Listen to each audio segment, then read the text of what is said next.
যে হে প্রভু, আমি অনেক অপরাধ করেছি, আমি তোমাকে বুঝতে পারিনি, তোমাকে আমি পরীক্ষা করতে গেছি, এই জন্য আমার চরম অপরাধ হয়েছে প্রভু, তুমি আমাকে ক্ষমা করো। সেটি কেমন? যেমন মায়ের পেটে যখন বাচ্চা থাকে, সেই বাচ্চাটা মায়ের পেটে লাথি মারে, তাতে মা যেমন কিছু ভাবে না, ঠিক তেমনি তোমার কুক্ষিগত হবে। ব্রহ্মা মানে তো সর্বব্যাপী, তো তার তুমি তো সর্বব্যাপী, আমি ব্রহ্মা হলে কি হবে? হ্যাঁ, আমি তোমার কুক্ষিগত হয়ে আছি। তাই তুমি মা যেমন সন্তানকে ক্ষমা করে থাকে, তুমি আমাকে সেইভাবে ক্ষমা করবে। এই শ্লোকে কথাটা বলেছে, এটা আমি গানের মাধ্যমে বলবো। ক্ষমা করো ভগবান,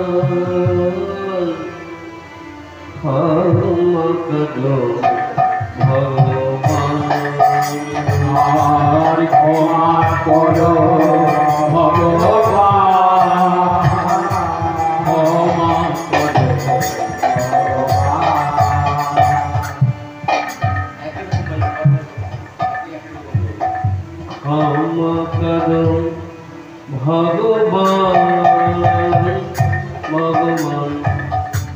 ক্ষমা করো ভগবান, আর ক্ষমা করো ভগবান, ক্ষমা করো ভগবান।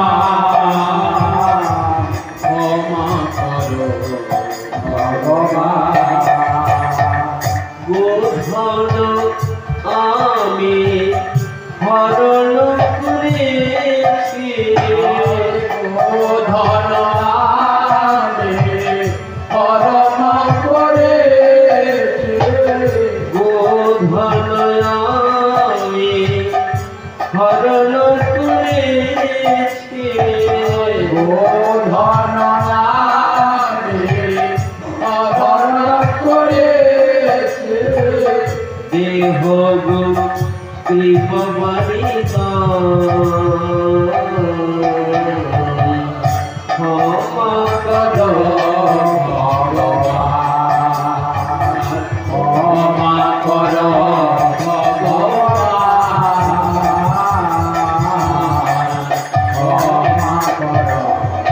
ভগবান।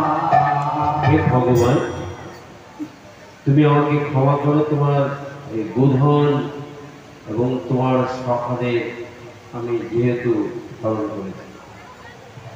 এই ব্রহ্মায় কিন্তু কলিযুগে হরিদাস রূপে জন্ম নিয়েছে। এই ব্রহ্মা যেহেতু এই অন্যায়টা করেছিলেন, গোবৎস হরণ, সখাদিগে হরণ, সেই হরিদাসই কিন্তু তিনি কলিযুগে হরিদাস রূপে মহাপ্রভুর লীলায় অংশগ্রহণ করেছেন। গৌরাঙ্গ মহাপ্রভু হচ্ছেন রাধা কৃষ্ণের মিলিত বিগ্রহ। অন্তর কৃষ্ণ, বহির গৌর। ওকে বারণ করো তো, যে তুমি কি করছো ওখানে?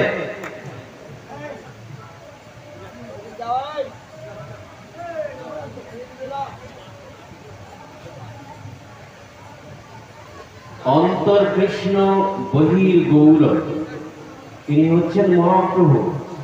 ভিতরে কৃষ্ণ আর বাইরে শ্রীরাধা অঙ্গ, এই অঙ্গ দুটি সুবলিত হচ্ছেন গৌরাঙ্গ। তাই ভগবান কৃষ্ণ এসেছিলেন গৌর রূপ ধারণ করে নদিয়ায় নবদ্বীপে, আর তার সঙ্গে সঙ্গে সমস্ত পার্শ্বদরাও এসেছিলেন এই নদিয়াতে তার সঙ্গে। তার মধ্যে একজন হলেন ব্রহ্মা, যিনি গোবৎস হরণ করেছিলেন, অপরাধ করেছিলেন। সেই হরণের অপরাধের পাপ হরণ করার জন্যে হরিদাস কিন্তু নাম প্রচার করেছেন, অনেক অত্যাচার সহ্য করেছেন। আপনারা যদি হরিদাস ঠাকুরের জীবনী পড়েন, তাহলেই কিন্তু বুঝতে পারবেন। দেখুন, ভাগবতে যেটা মূল কথা সেটি হলো সত্যম পরম ধীমহি। ব্রহ্মা সে কথাই বলেছেন যে আসল সত্যটা কি আমাকে জানতে হবে।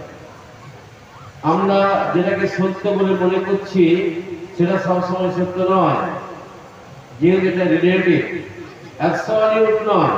আনটিল আনলেস আমরা অ্যাবসলিউটে পৌঁছাবো ততক্ষণ পর্যন্ত আমরা ঠিক সত্যকে জানতে পারবো না। উদাহরণস্বরূপ বলছি, বলুন, যেমন কোনো একটি গ্রামে ইলেকট্রিসিটি নেই, সেরকম একটি গ্রামের ছেলে দুর্গাপুরে গেল তার বন্ধুর বাড়িতে, সে সুইচ টিপছে, আলো জ্বলছে, ফ্যান চলছে, তার জ্ঞান হলো যে সুইচ টিপলে আলো জ্বলে, এটা সত্য।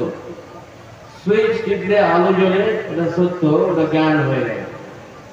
এরপরে সেই বন্ধুটি যখন তার আসানসোলের বাড়িতে গেল, তার এক বন্ধুর বাড়িতে, তখন সেখানে সুইচ টিপছে, আলো জ্বলছে না, ফ্যানও চলছে না, কারণ কারেন্ট নেই। তাহলে সুইচ টিপলে যে আলো জ্বলে এটা ঠিক নাও হতে পারে। ওই যে জেনে যে সুইচ টিপলে আলো জ্বলে না, তার সঙ্গে যোগ করতে হবে যদি কারেন্ট থাকে। যদি কারেন্ট থাকে তাহলে সুইচ টিপলে আলো জ্বলবে, ফ্যান চলবে। একে বলা হচ্ছে রিলেটিভ। ঠিক তেমনি আমরা সবাই মনে করছি যে এই সংসারের মধ্যে খুব আনন্দ আছে, সুখ আছে, কিন্তু সংসারের মধ্যে বিন্দুমাত্র সুখ নেই, সবসময় দুঃখ, দুঃখের আকরেই সংসার। মহাদাবাকে বলেছেন মহাপ্রভু। কিন্তু আমরা মনে করছি বোধহয় এর মধ্যে সুখ আছে, আমরা চলে যাচ্ছি, কিন্তু সুখ খুঁজে পাচ্ছি না। মরীচিকার মতো আমরা ঘুরছি, আমাদের জীবন চলে যাচ্ছে। সেই জন্যে গোবিন্দ পদ আশ্রয় না করলে, ব্রহ্মা বললেন যে যতক্ষণ পর্যন্ত হে প্রভু তোমার পদ যদি কেউ আশ্রয় না গ্রহণ করতে পারে তাহলে তার মায়া ছুটবে না। একটি অন্য লোকের সামনে যদি একটা আয়না দিয়ে যাওয়া যায়, কোন লাভ আছে কি? কোন লাভ নেই। অন্য লোকের কাছে একটা আয়না দেওয়া হলো, আয়না কি দেখবি? ওদের কি চোখই নাই, তো কি দেখতে পারবে? কিছু দেখতে পারবে না। ঠিক তেমনি আমরা মায়াতে অন্ধ হয়ে গেছি। এই সংসারে মায়া আমরা সবাই অন্ধ হয়ে গেছি, যার ফলে সঠিক ভগবানকে দেখতে পাচ্ছি না। এই মায়ার হাত থেকে বাঁচতে হবে, এবং বাঁচা খুব মুশকিল। গীতা পরিষ্কার বললেন, দৈবিক শেষ গুণময়ী মম মায়া দূরত্বয়া মামেব যে প্রপদ্যন্তে মায়ামেকাংস্তং। বললেন একমাত্র আমাকেই যে শরণ গ্রহণ করতে পারে, অন্য কোনো কিছু ভাবে না, সেই কিন্তু এই মায়া সমুদ্র পার হতে পারবে। যতক্ষণ পর্যন্ত আপনি না ভগবানের চরণে সব কিছু সমর্পণ করতে পারছেন, ততক্ষণ পর্যন্ত মায়া আপনাকে কিন্তু গ্রাস করে রাখবে। তাই আমাদের চেষ্টা করতে হবে যে আমরা যাতে মায়ার হাত থেকে বাঁচতে পারি। ব্রহ্মা বললেন যে তোমার সেবা ছাড়া, তোমার দর্শন ছাড়া মায়া মুক্ত হবে না। মহাপ্রভু উপদেশ করেছেন সনাতন গোস্বামীকে, সাধু সঙ্গ, নাম কীর্তন, ভাগবত শ্রবণ, মথুরাবাস, শ্রীমূর্তির শ্রদ্ধায় সেবন, সকল সাধন শ্রেষ্ঠ এই পঞ্চ অঙ্গ। কৃষ্ণ প্রেম জন্মায় এই পাঁচের অল্প সঙ্গ, তার মধ্যে সর্বশ্রেষ্ঠ নাম সংকীর্তন, যা হইতে মিলে ব্রজে কৃষ্ণ প্রেম।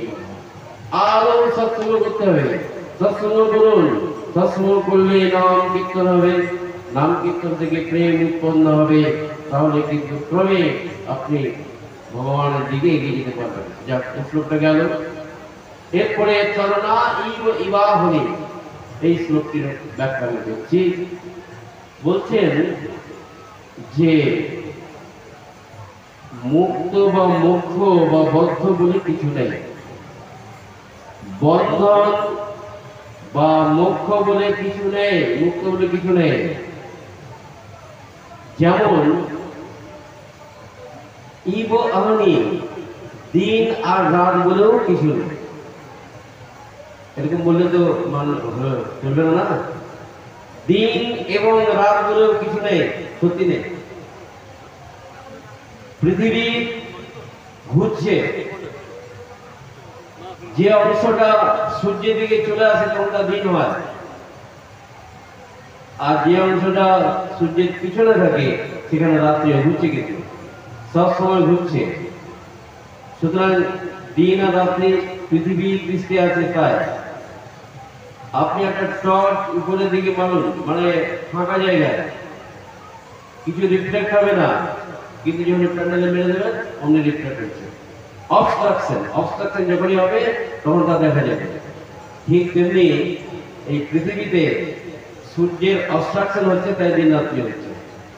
এই নিয়ে যারা একটা পড়াশোনা করেছে শোনো, নীল আর্মস্ট্রং রাশিয়ান যে এই ছিল আর কি নভোগাসচারী, তারা যখন চাঁদে যাচ্ছিল সূর্য মানে পৃথিবীর পৃষ্ঠ ছেড়ে, তখন তারা বর্ণনা দিচ্ছে এখানে আমরা দিন রাত বলে কিছু খুঁজে পাচ্ছি না। there is no night no day, only the blue light is there। পরিষ্কার বলেছেন নীল আর্মস্ট্রং, বলছেন যে আমরা দিন রাত কিছু দেখতে পাচ্ছি না। যখন আমরা পৃথিবীর উপরে উঠে গেলাম আমাদের কাছে দিন রাত বলে কিছু নেই, শুধুমাত্র নীল আলো আমরা একটা দেখতে পাই। We are watching the blue light. ঠিক তেমনি সত্যিকারের বন্ধন বা মায়া বলে কিছু নেই। আমরা মনে করছি বন্ধন, আমরা মনে করছি মায়া, কিন্তু যদি আমাদের যখন আমাদের সত্যিকারের জ্ঞানের উদয় হবে তখন এই মায়াটা কিছুই থাকবে না। আমরা প্রকৃতির সংস্পর্শে আসার জন্যেই আমাদের মায়া হচ্ছে। যেমন একটা আয়না নিয়ে আপনি যদি মূর্তির সামনে দেখেন, মূর্তি উঠে আসবে, আরে কুকুরের সামনে আয়নাটা ধরুন, কুকুরের ছবি হয়ে যাবে। ফুলের সামনে আয়না ধরুন, ফুলের ছবি এসে যাবে। আয়নার কোনো ছবি নেই, আয়নার নিজস্ব কোনো ছবি নেই, যার সামনে ধরা যাবে সেরকম ছবি হয়ে যাবে। ঠিক তেমনি আপনি নিজে শুদ্ধ বুদ্ধ নির্মলাত্মা, আপনার কোনো দুঃখ নেই, কোনো বেদনা নেই। যখন আপনি প্রকৃতি যে হি সংস্পর্শ যা হোগা দুঃখ জীবনয় এই মতে আদন্ত কুন্তিয়া ন তে সুরমতি বুধা।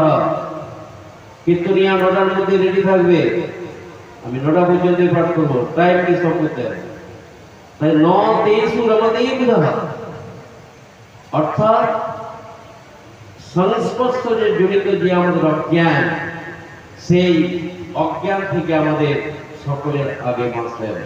এই নিয়ে একটা ঘটনা ছিল, কিরকম ভুল হয়, বিভিন্ন জায়গায় আমাদের ভুল হয়ে যাচ্ছে, সেই ভুলগুলোকে ঠিক করতে হবে। যেমন কলকাতার একজন মারোয়াড়ি ছেলে, পাটনার মারোয়াড়িকে বলছে আর কি, মানে বাবা আজমির গিয়েছিল, আজমির শরীফ মানে পুষ্কর দর্শন করতে। তো ট্রেনটা তো আজমির বলে দেখা থাকে, পুষ্কর লেখা থাকে, আজমির এক্সপ্রেস। তো তাড়াতাড়ির মধ্যে বলে দিয়েছে, ফোন করছে পাটনার লোকটাকে, বলছে আরে ভাইয়া খবর क्या है? तो चक्कर बोले बाबा अजमेर गया। खबर क्या है? तो चक्कर बोले बाबा अजमेर गया। वो अजमेर गया ना सुनते पेल ना ठीक मतो, बोलছে बाबा आज मर गया, बाबा आज मर गया, अजमेर गया बाबा आज मर गया। तारপর সে মাথা টাথা মুড়িয়ে নিয়েছে, হ্যাঁ কলকাতা এসে হাজির। भैया क्या बात है? तुमने हमको फोन किया ना, बाबा आज मर गया। इसी तरह মানে সামান্য কথার এদিক ওদিকেও যদি হয়ে যায় তাহলে কিন্তু অনেক রকম মানে হয়ে যাবে। সেই জন্য এই জগৎ সংসারে আমাদের খুব সাবধানে থাকতে হবে, ভগবানকে আশ্রয় করতে হবে এবং নাম করতে হবে। আমাদের ব্রহ্মা শেষে যে প্রার্থনা করলেন, এইটা আমি শেষ করবো, সেই সংস্কৃত শ্লোক থেকে আমি গানে বলছি। বললেন ये मनुष्य पशु पाखी कुल जनमिने, ये मानुष पाखी कुल जनमिने, ये मनुष्य पशु पाखी कुल जनमिने, मानुष पशु पाखी कुल जनमिने,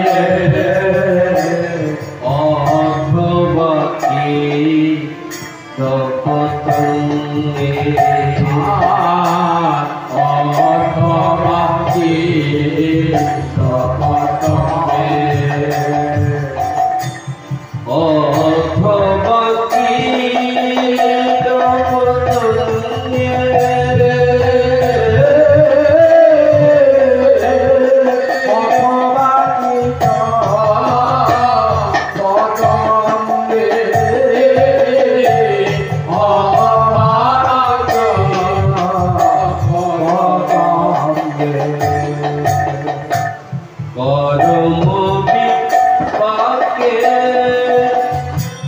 গতাগতি গুণ পরম বিপাকে গতাগতি গুণ পরম বিপাকে গতাগতি গুণ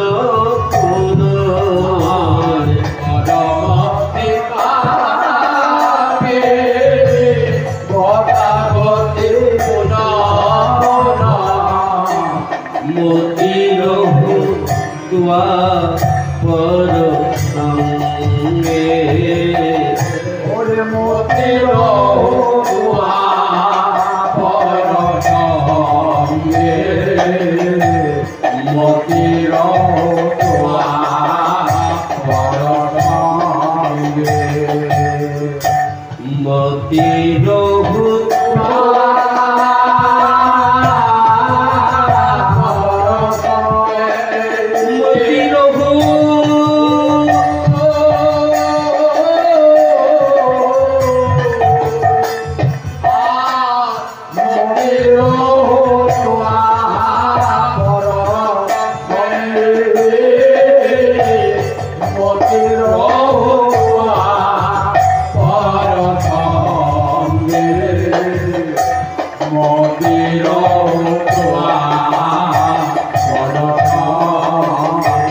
যেন ওই চরণে মতি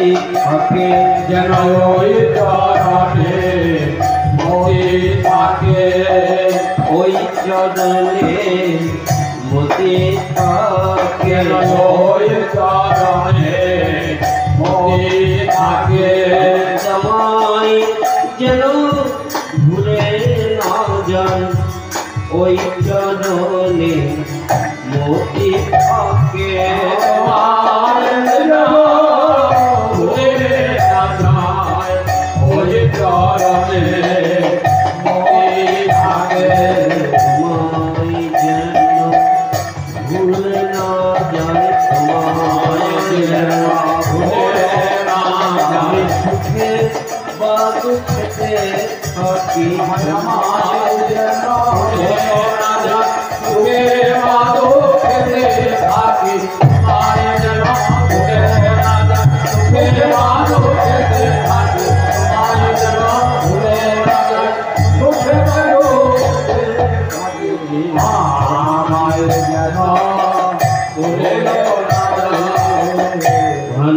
विद्यापति अतिशय कातर विद्यापति अतिशय कातर करैते भव सिंधु करैते अभव सिंधु करैते अभव सिंधु करैते अभव सिंधु करैते अभव सिंधु तुआ पद पल्लव करी अवलंबन पद पल्लव करी अवलंबन पद पल्लव करी अवलंबन पद पल्लव करी अवलंबन हृदयाधरे हरिण बंधु हृदयाधरे हरिण बंधु हृदयाधरे हरिण बंधु हृदयाधरे हरिण बंधु हृदयाधरे हरिण बंधु भूले न भूले न भूले न भूले न एमन कृपा करो मोरे भूले न एमन कृपा करो मोरे भूले न আমি সুখে বা দুঃখেতে থাকি ভুলে না যায় सुखे बा दुखे थाके भूले न আমি সুখে বা দুঃখেতে থাকি भूले न सुखे बा दुखे